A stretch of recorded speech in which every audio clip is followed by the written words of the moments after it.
Oh, estamos sacando un video de cómo creamos un aparato para enfriar toda la casa. Es un ventilador funcionable.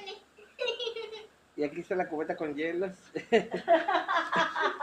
es con muchos hielos. Aquí está Vanesita que nos autoriza que sí funcionó. ¡Ay, no toda changa! Gaby toda changa, que sí funcionó. Es más, trae esta cola de changa. Y con eso enfriamos toda la casa. Y tardó unos 2-3 minutos, La pero convertimos en un refrigerador.